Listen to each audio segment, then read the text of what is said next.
Testing, testing, 1, 2. Testing, testing, 1, 2.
Okay, let's get going. Good morning, good afternoon, good evening. Welcome to BWTM Sports, now known as BWTM Online. Check us out, BWTM Online.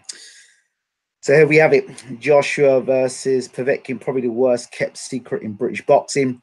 We didn't get Wilder versus Joshua, but we've got this man, Alexander Povetkin. You know, the general consensus of the public at the moment, people do not want to see this fight. They want to see Wilder versus Joshua. That's not going to happen. And if we'd listened to Joshua way back after maybe after the Klitschko fight or the Parker fight, I think it was after the Takam fight, I think Joshua said, nah, we'll fight Wilder in 2019. That seemed to be the case. And then he was offered the 50 million, and we all know what happens then. And, we were hoping that we'd have got Wilder versus Joshua. That unfortunately didn't happen. And now Mr. Povetkin's coming. You know, there was talk that this fight would happen between Povetkin and Joshua. But there was also talk that Wilder was going to come in and get this fight. Now thinking about it, this Povetkin fight was always on the table. And despite all the posturing from both sides, I don't think this fight is going to get made to 2019. So let's move on. So it was at the end of the Klitschko fight, where they asked him, either the Klitschko fight or the Takam fight. He said, Wilder, we see fighting him in 2019. Kept saying the Wilder fight was 2019. I remember Joshua say quite clearly after an interview after one of the fights, either the Klitschko fight or the Takam fight, or maybe even the Parker fight. But maybe, I don't think it was the Parker fight. I believe it was either the Takam fight or the Klitschko fight. One of those two situations, she mentioned that. So anyway, the Povetkin fight is what we're going to talk about tonight. Let's get into it. The first thing I want to do before we get into this, let's have a look at the tailor tape for both fighters. Okay, so we've got Anthony Joshua, 28 fights. No, he's 28 years old, 21 fights, 21 wins, 20 by KO, no draws, no losses. He's boxed 77 rounds as a professional with those 21 fights, and he's 6'6" in height. There's Povetkin, 38 years old, 35 fights, 34 wins, 24 by KO, none drawn, one loss, 224 rounds, and he's 6'2". Those are the stats. So Povetkin's got 4-inch. Josh has got a 4-inch in height over Alexander Povetkin. Of course, he's unbeaten coming into this fight, and Povetkin's had the one loss against the then unified champion and the guy who was considered numero uno at the time, Vladimir Klitschko. So the first thing people will point to when they talk about Povetkin versus Joshua, they look to the age and they see that Povetkin is 10 years older at 38. And then they'll say Povetkin's past his prime. 35 fights, 34 wins, 24 by KO, and one loss. That one loss came to Vladimir Klitschko. And that one loss was a points defeat to Vladimir Klitschko, being dropped numerous occasions by Vladimir Klitschko, or saw the final bell. Both men know what it's like to hit the canvas, so there's vulnerability to both guys here. Both guys have got off the deck to win a fight. Well, Joshua's got off the deck to win a fight. Povetkin's got off the deck to go 12 rounds. So they've both got some form of heart about them. You get heart by just getting in the ring and fighting. But the fact that both guys have been dropped in their careers and have got on to win is very interesting. I think that's a interesting thing about this fight. One of the most interesting things about the fight. Both guys have gone down. Both guys have got up. Joshua's gone on to win, albeit Klitschko let him off the hook. And I have to mention that Klitschko did let him off the hook. That's Klitschko's fault. Let Joshua off the hook. And Povetkin is one of the best finishers in the business. So let's look at this thing. 38 years old. You could look at that as 38 years old or 38 years young.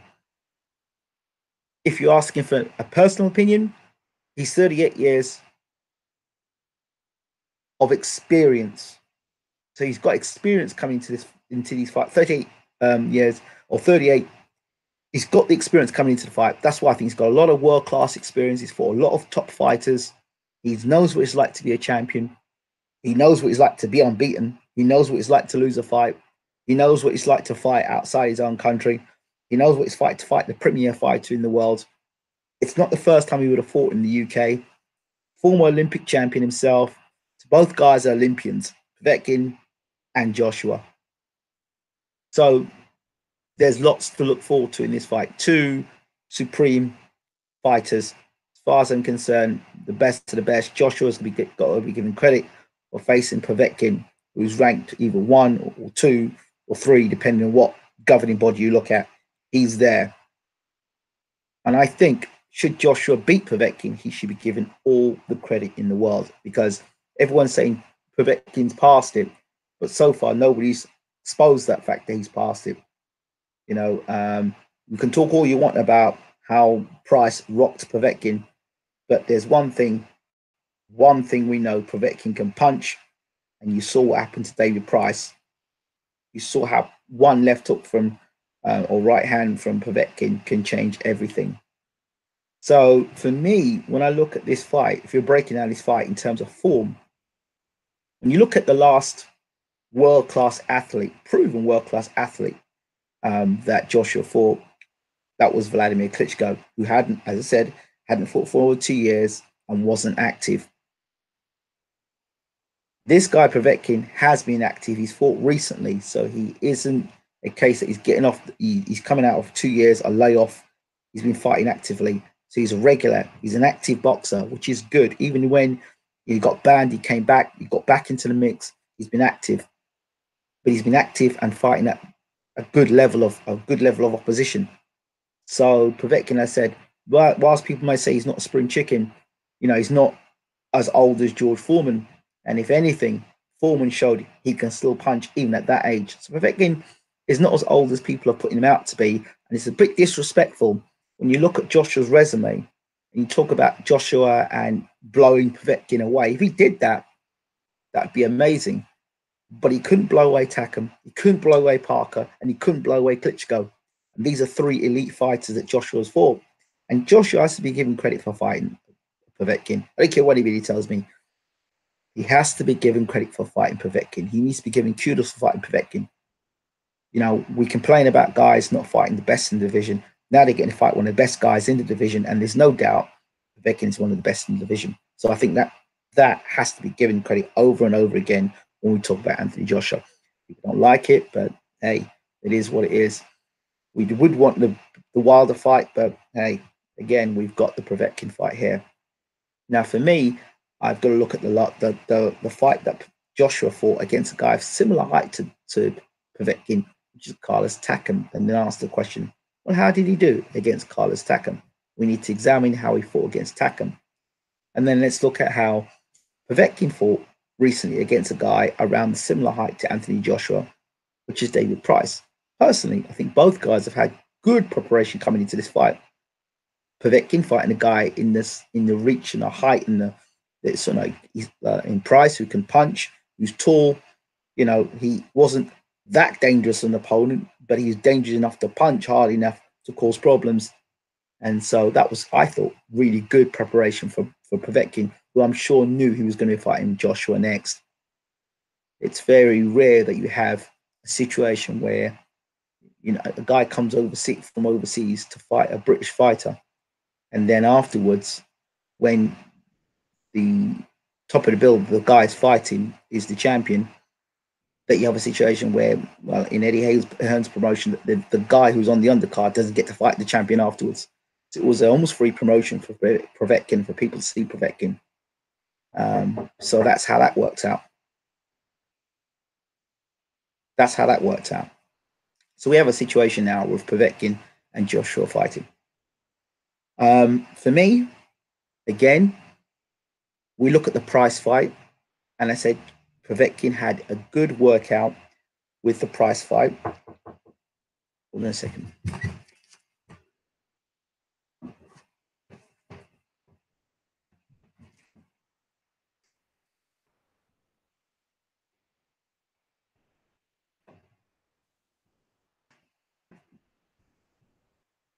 Oh.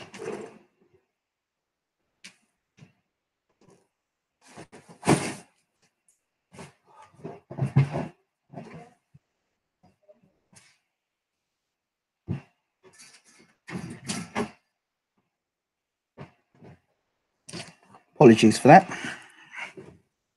So where was I? I was talking about Povetkin and Joshua fighting. Somebody will have to remind me what I was saying before I was rudely interrupted.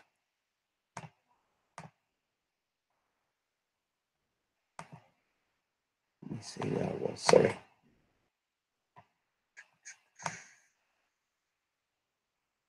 But anyway, I'm saying that this is a tremendous fight between two heavyweights. I think that are two of the best heavyweights in the world.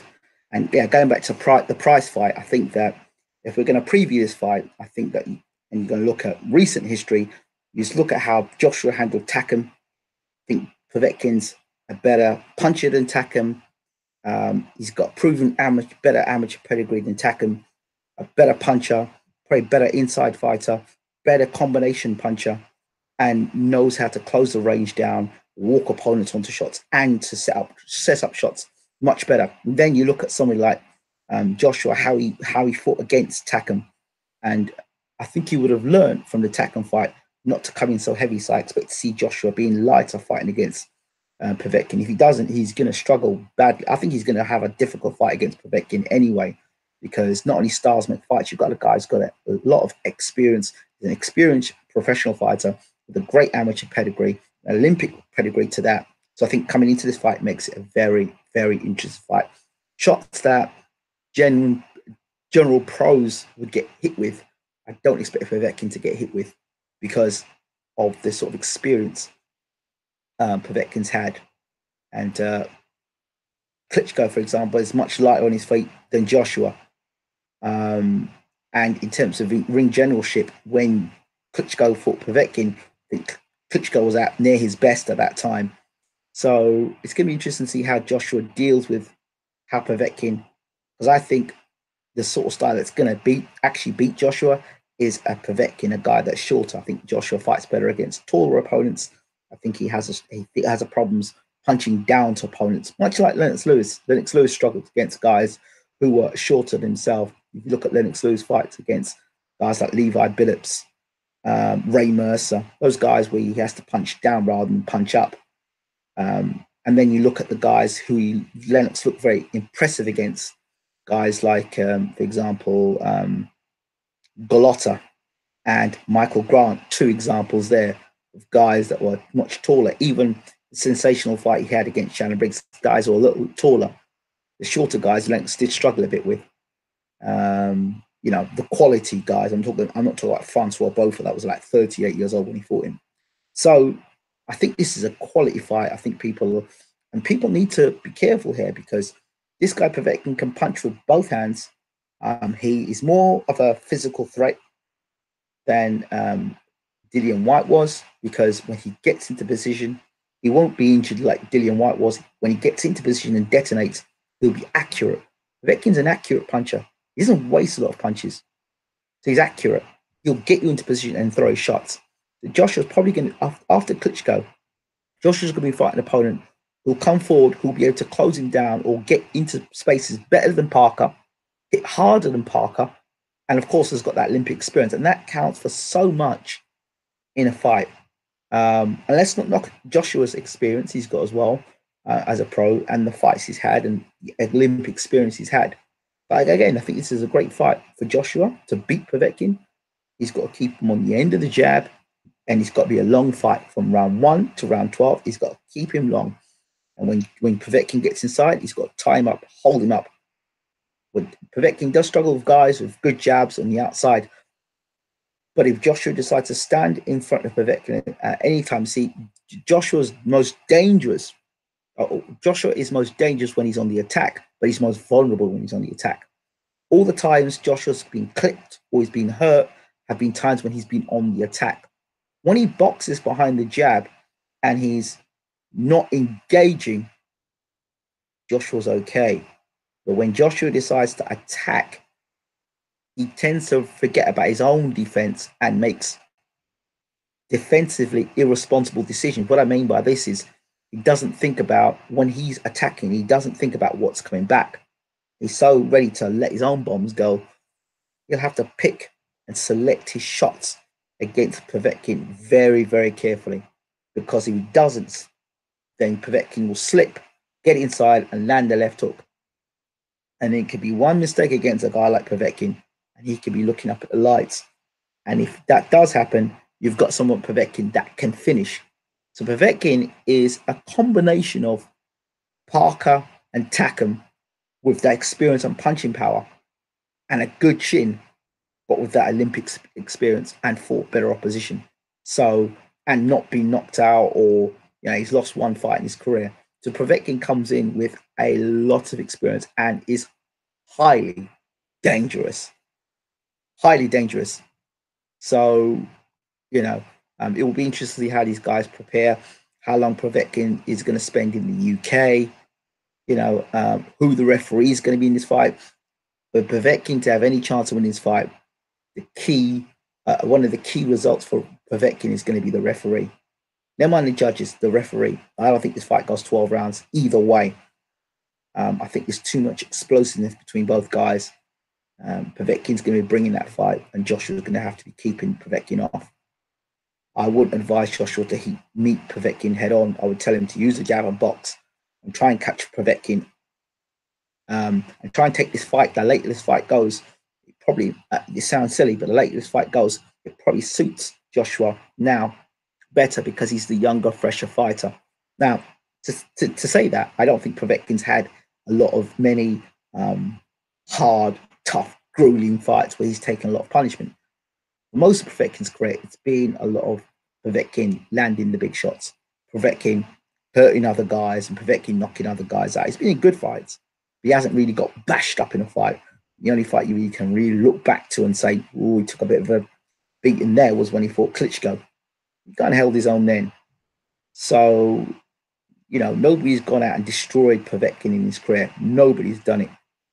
And it's not like, I wouldn't say that Joshua's the biggest puncher he's faced. Not by a long stretch of imagination. I think that Klitschko's a bigger puncher, proven bigger puncher than Joshua. And he couldn't knock Povetkin out. So it's going to be a very interesting fight. And a fight that, as I said, if Joshua wins this fight, he needs to be given all the credit in the world, not only fighting an elite fighter, but also not only fighting him, but beating him. One guy's done it so far. And I'm not hearing the debate about he's old, too old. I don't hear that. He's a world-class athlete and he's a danger. And I don't see anybody running to fight Povetkin. Povetkin and Ortiz are two guys that nobody's diving in to fight. All right, nobody's diving in to fight these guys because they're experienced, they're punchers, and they can box. And that is trouble. These guys can punch, they can take a punch, they can give a punch. They've got good boxing fundamentals, right? And they're awkward. They can both put your lights out anytime. So only people that are kind of blind to these facts. It's a very good quality heavyweight fight you've got here between two guys. And again, the one thing that is a question mark for, I would say, boxing fans from the UK is that, hey, this guy Povetkin, he's been caught in the past for questionable substances into his system. People want to know he's clean. And so both guys are being tested. So we'll have to wait and see how that works out. Hopefully that this fight does go ahead. There's no cancellations. Povetkin's not going to suddenly be caught with something in his system, or Joshua for that matter, because, hey, it could happen to any of these fighters here. But the bottom line is I'm expecting a great fight. I think I'm more excited about this fight than the Parker fight. I'm more excited in this fight than actually the Klitschko fight or the Takam fight, because with Klitschko, there was a 2-year gap, despite Sky telling us that it was the best Klitschko we've ever fought, but that was there for their promotion. And then we had Takam, who there were question marks about how much Takam. Some people said Takam didn't even spar for the bout against Joshua. So there were question marks about Takam. And then there were things, well, he was meant to fight Pulev, but he fought Takam instead. Blah, blah, blah. Okay, fine. There's that. And then there's Parker, who people still don't know how good Joseph Parker actually is. We're going to get a better idea of how good Joseph Parker is when he fights Dillian Whyte. Now, if Dillian Whyte smashes Joseph Parker to bits, then the Joseph Parker win against Joshua's win against Joseph Parker then gets, it gets looked at again. But if then Dillian Whyte gets done by Joseph Parker, it gives us an idea as to where Joseph Parker is and where Dillian Whyte is. So it's a very interesting fight, Parker versus Whyte. And to me, the fact that Dillian Whyte and Joseph Parker are on the undercard, we could see at the end of the year, the plan is for Dillian Whyte to fight Anthony Joshua at the end of the year. It seems logical. If Joshua gets past Povetkin, who's on the undercard? Dillian Whyte. And if Dillian Whyte handles his business against Joseph Parker, which is no guarantee, then I can see Joshua Whyte too. It makes sense.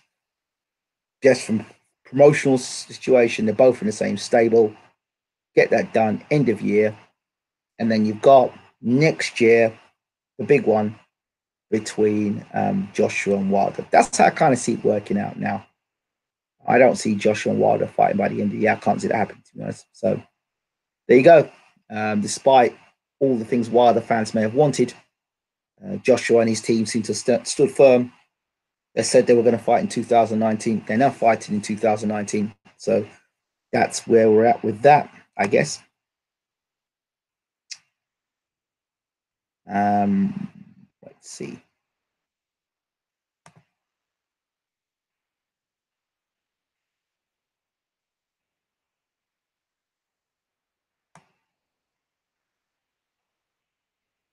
That's it. Sorry, my apologies.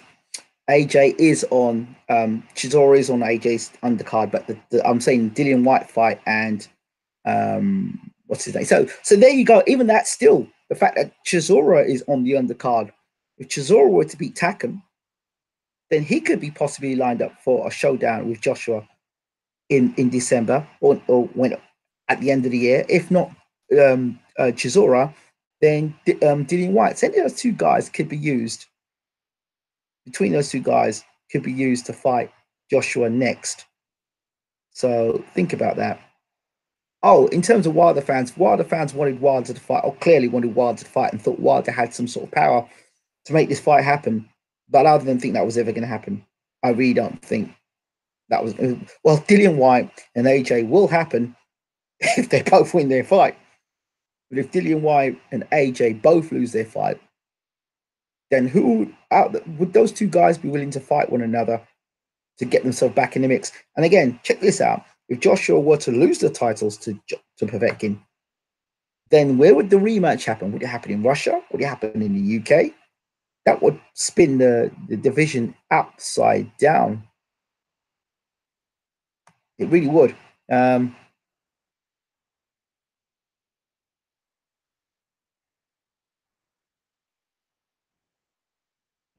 left hook will be the punch that settles this for Joshua. Well, Joshua would be the first time that that would be the first time that Joshua or Povetkin to be stopped by left hook because it hasn't happened in his career yet. So I'm not so sure. The referee will make a lot of money in this fight. I've got to agree with you there. He will do. Cairo, nice to see you in the room, my brother. Hope you're well. Joshua will have better stamina than Povetkin, that's for sure. Well, we do know Povetkin has tired in recent fights. He did tire. He looked like he was tired against Price. He looked like he'd done a marathon after about 3 rounds against Price. But hey, he pulled that punch out of nowhere. So, you know.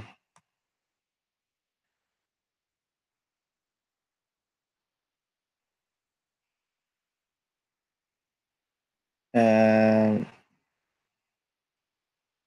just reading through some of the comments here. Let's see. Let's see. Foreman was 38 when he made his comeback. That's true, bad guy. When did he end his comeback? 42, 46. I remember watching a fight live where Foreman became world champion. I don't know if Povetkin's past it. And people keep saying Povetkin's past it, but where's your evidence to say Povetkin's past it? The fact that he fought a 6'6" guy that could punch. I don't know about he's past it. Well, listen to me. I don't think he's past it. And I don't think Anthony Joshua is going to be trained like he's past it either. That's for sure. Povetkin's got a real serious chance. He's got a better chance than Takam and Parker put together. He's got a better chance than both of them because none of them ever won Olympic gold. Povetkin is serious business. Serious business. Povetkin's best win. That's a good question. What is Povetkin's best win? I mean, I would look at, there's a couple of fights I would look at and say, yep, I think he's got a string of good fights, Povetkin, Alexander Povetkin. Let's look at Alexander Povetkin's record a little bit more closer because I think people are looking at Povetkin like he's some mug, but he's not. Povetkin has got a tremendous record and former world champion as well, Povetkin. Let me get it. Let me get it in a second.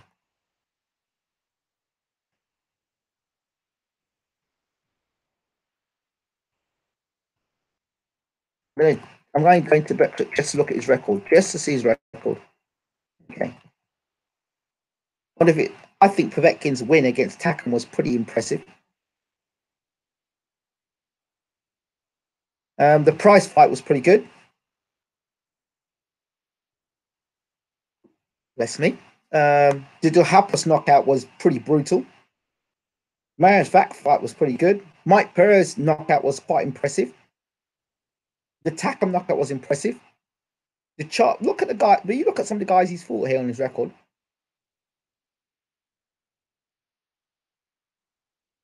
Knocked out Chris Bird. But for me, if I'm gonna look at his best wins, Povetkin for me.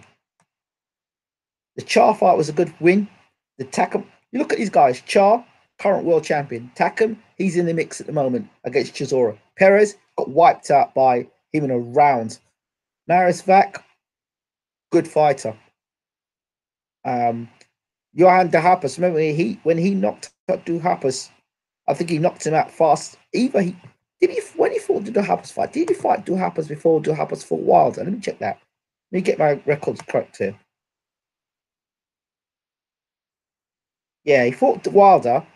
Wilder KO'd him in the TKO'd him in the 11th. When Povetkin fought him, Povetkin wiped him out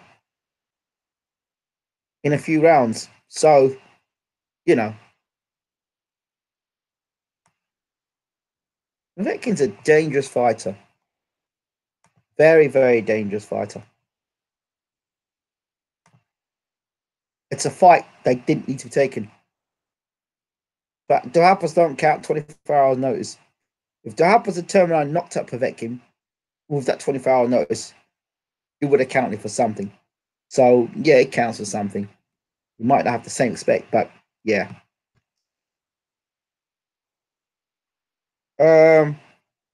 Povetkin is more skilled than Takam and Parker combined, but can his body still do what's required? We'll have to see.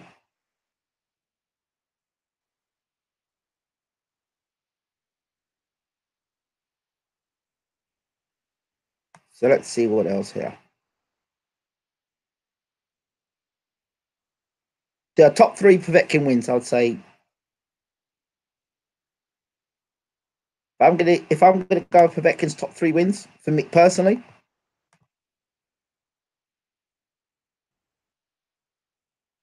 well, I think Takam.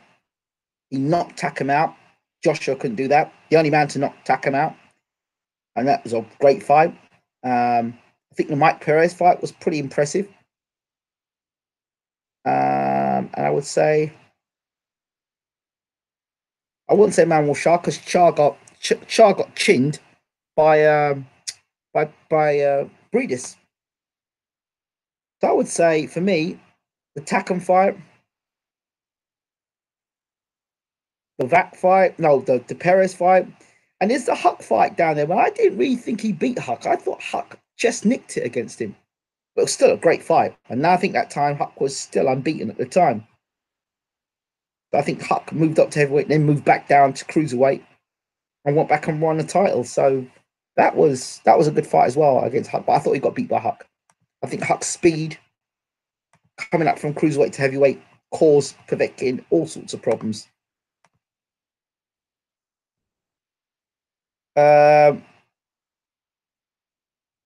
Povetkin Duhaupas didn't have box issues, bro. I know. I'm very well aware because Stavel was going to fight him that night. I'm very well aware of the situation with Duhaupas. That's why I didn't put the Duhaupas fight as my top one of my top 3. But I put the Takam fight. I put the Perez fight. Those are 2 fights I think were very good. Yeah, Huck gave him hell, but forget Huck came up from cruiserweight to heavyweight. So he had that cruiserweight speed, and Huck could punch as well. So it gave him all sorts of hell. I think Huck would have given a lot of heavyweights hell. Povetkin is definitely dangerous and a potential banana skin for AJ, but I think AJ will knock him out because he's fresher and has better stamina than Povetkin. Well, that remains to be seen. Because we saw when he got hit when AJ gets hit and he gets hurt, we've seen against Dillian White and against Klitschko, he's like one of these video games. He starts on 100 and he goes down to about 5% as soon as he gets hit on the chin. I remember that fight. Povetkin was so tired at the end, he almost fell down. Yeah, but Huck's no mug, Huck is a nasty piece of work. And he just chucks bombs all over the place. And he don't care. So, and the other thing Joshua's got in this fight that a lot of people may miss in this is that Joshua's not going to be able to intimidate Povetkin. Povetkin's not going to be intimidated by Joshua's muscles or his size. He's not going to be intimidated. And that in itself is a psychological thing that, when Joshua can't intimidate him, because I think Joshua felt he could intimidate Parker. And when you looked at them between they seemed like Joshua may have been intimidating Parker, but I really feel in my heart of hearts that there's no way Joshua's going to intimidate Povetkin. No way, no way. He's fought so many guys, big guys, the Olympic experience. No, he's not. He's not. He just finished fighting another big man that can punch. He's not being intimidated by Joshua. So he knows this is his opportunity to become heavyweight champion of the world again. So you can bet your bottom dollar that Povetkin's going to be training like Ivan Drago for this fight. I'm telling you, he's going to be training like Ivan Drago. And good evening or good afternoon or good morning to our Russian viewers. I'm sure you are probably giggling away at proceedings earlier on today in Finland, when President Trump and your President Putin were busy talking to one another. So it was quite interesting. Povetkin shit himself versus Vlad. No, that didn't quite happen. I don't think that myself. Did nothing. That was probably one of the most shameful fights in heavyweight boxing, to be honest. Okay. It was one of the most shameful fights in heavyweight boxing, to be honest. Right. That's it. Joshua versus Povetkin. Love to hear your thoughts about the fight, who you think is going to win this fight, and how. And tell us why you think either man will win and what round. So for us at the moment, we're just going to hold back tight and see. But as I said, I think it's a very dangerous fight. Don't forget to visit us now, bwtmonline.com. We're now live on bwtmonline.com. bwtmonline, all one word.com. Check us out. Right. I think that's it from me. I hope you enjoyed the video. Don't forget to subscribe as always. 5,000 subscribers for BWTM Online TV Sports YouTube channel. So well done to everyone who's been subscribing. We appreciate you. And thank you so much to everyone who's been watching. We'll be back later with another video. Thanks again for watching. We appreciate your support.